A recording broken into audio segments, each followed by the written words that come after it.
7 de la mañana con 33 minutos. Vamos a nuestra sección Tu Bolsillo, porque el gobierno pretende terminar con el retiro programado y tan solo dejar las rentas vitalicias. Eso es parte de lo que propone la reforma de pensiones. Vamos con los detalles con Dani Linares.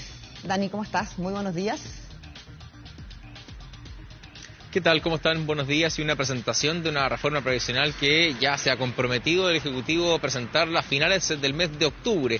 El plazo anterior era el mes de agosto. Sin embargo, se prefirió desacoplar este debate del clima electoral de cara al plebiscito en ese entonces del 4 de septiembre. Por eso se ha aplazado esta reforma, pero ya al menos hay directrices presentadas por la propia ministra del Trabajo y Previsión Social. Vamos a conversar de aquellas directrices junto a José Luis Ruiz, académico de la Facultad de Economía y Negocios de la Universidad de Chile, con esta presentación que ha hecho la ministra, donde habla, por cierto, de las opciones. La primera, quizás la más transformadora del sistema, es el fin del retiro programado. ¿Cómo analiza esa opción?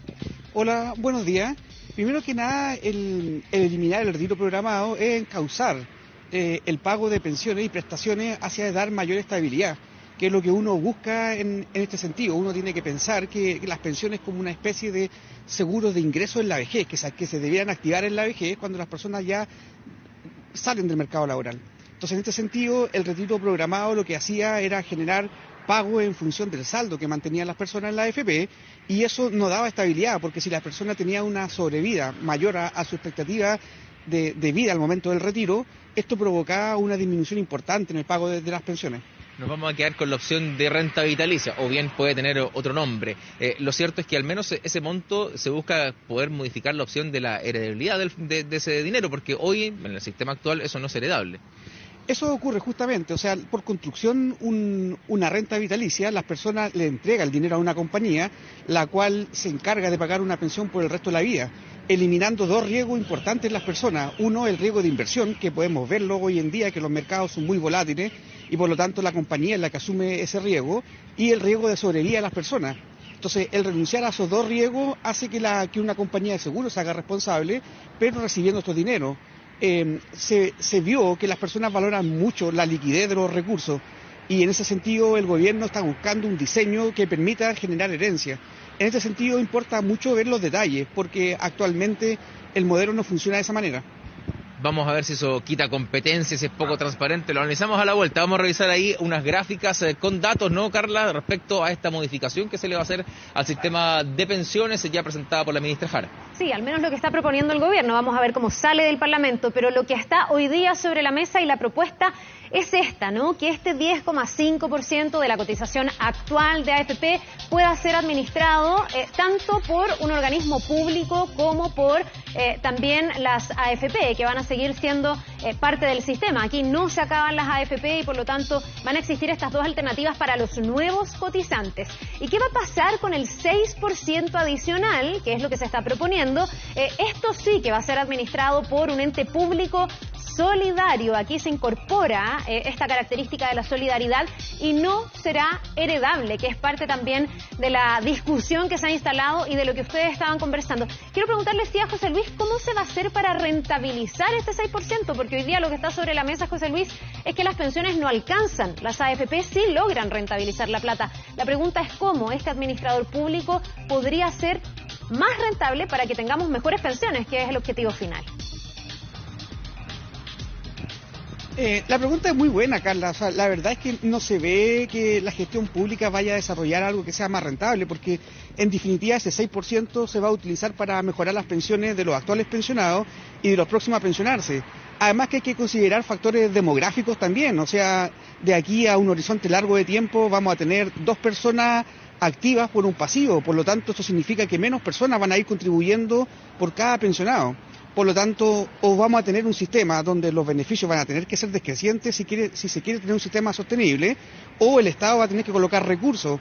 Entonces, de cualquier manera, ese 6% no va a tener la misma lógica de cuenta de capitalización, donde uno multiplica en el tiempo los recursos que tiene. Con una rentabilidad, por ejemplo, de un 7%, que en periodos normales debieran tener los fondos más riesgosos, uno duplica en un periodo de 10 años lo que lleva aportado. Entonces, en ese sentido, es un desafío importante este nuevo diseño. Va a haber que verlo en detalle porque todavía no se conocen esos detalles, pero este 6%, como tú bien dices, va a ir a un fondo con características solidarias. Hay que ver cómo le van a hacer pago a todas las personas, porque esto significa que uno lo que espera es poder pagar mejores pensiones a aquellos que tienen menos, y por lo tanto aquellos que tienen un buen historial de contribuciones no debieran verse tan beneficiados, aunque algo debieran recibir de este fondo solidario. En ese sentido, este fondo es parte de la base que no es heredable, es un fondo que es solidario y por ende ese dinero no va a retornar a las familias en el caso del fallecimiento del cotizante. Claro, pero eso es algo que uno esperaría en un sistema de seguridad social. Si debemos recuperar esa discusión. Creo que la sociedad avanza cuando el último de la fila también avanza, y eso significa que tenemos que tener características de solidaridad. Por lo tanto, no se pueden matar todos los pájaros de un tiro. Es valorado por las personas los recursos, los retiros mostraron eso. Pero sin embargo hay que pensar que el fin mayor de la política pública es pagar mejores pensiones. Carla, te escuchamos. Sí, José Luis, entendiendo que va a existir esta posibilidad para los nuevos cotizantes de estar en el ente público o en las AFP, ¿no se debería dar también esa posibilidad a quienes ya están cotizando hace mucho tiempo? Hay mucha gente que no está contenta con su AFP y por el contrario hay muchas encuestas que dicen que la gente sí está contenta con su cuenta de capitalización individual en una AFP. Entonces, ¿no se podría dar esa posibilidad de elegir? O sea, por lo que se entiende del proyecto, la gente que ya está cotizando es la que puede optar, la gente nueva no. Lo que ocurre es que efectivamente algo que tienen que validar y legitimar es una de las bases de poder tener un sistema que sea sostenible en el tiempo, que primero que pague buenas pensiones. Eso es como va a ser la esencia. Ahora quedan hartos elementos que considerar, porque por ejemplo los que ya llevamos tiempo cotizando y que podemos tener esta libertad de mantener los recursos en la AFP, en la parte antigua, y los nuevos aportes irían al nuevo sistema. La pregunta es cómo se van a pagar la gestión de ese servicio. Entonces, hay hartos elementos que hay que considerar antes de poder dar un comentario bien técnico. En ese sentido, cuando hablamos de las personas nuevas, ¿no?, que se ha planteado en esta opción de sistema, que todos van a ingresar al ente público, de ahí en adelante ir evaluando, decía la ministra, con información a la mano, ¿no?, del sistema privado y del sistema público, cuál me conviene más. Puede ser también una opción de ir, ¿cierto?, de forma gradual de este cambio, que es un horizonte bien largo por lo demás.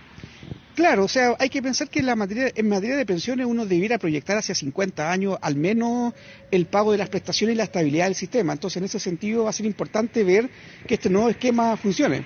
Este nuevo esquema se basa básicamente en tratar de aprovechar todas las economías de escala en servicios que son utilizables, por ejemplo la recaudación, el pago de prestaciones, y es por eso que se considera un sistema en el cual deberían haber múltiples gestores de fondos y que el Estado sea el encargado de hacer todo este proceso de recaudación. Ahora, eso involucra también que el Estado debiera tener una plataforma eficiente, que haya harto aprendizaje en el tiempo. Entonces uno debiera confiar en que esto podría funcionar. Lo que ocurre es que hay que ver bien cómo van a ser las prestaciones, cuál va a ser la tasa de cotización. Se requiere que obviamente también las personas aporten más a sus cuentas individuales, porque las tasas de largo plazo han venido cayendo en el tiempo. Entonces, si todo va solamente a un sistema solidario, la pregunta es, bueno, ¿cómo se van a pagar mejores prestaciones para la clase media que trabaja de manera regular y la gente que ha tenido un mejor historial de contribuciones? Sí, José Luis, te quería preguntar por la promesa de este nuevo sistema. Uno de los grandes problemas del sistema de las AFP es que prometió algo que ha sido incapaz de cumplir, que era una tasa de reemplazo muy superior a la que hay hoy día, pensiones mucho mejores. Alguien habló alguna vez de ese Mercedes-Benz, que finalmente no llegó. ¿Qué pasa con este nuevo sistema? ¿Está proyectado cuánto deberían mejorar las pensiones y cuándo, en qué tiempo para estas generaciones que están a punto de jubilarse, para los más jóvenes? ¿Se sabe la gradualidad que tendría el llegar a un sistema con buenas pensiones? No, la verdad es que esos son argumentos técnicos que el gobierno debiera entregar cuando entregue realmente su proyecto, ese tipo de evaluaciones.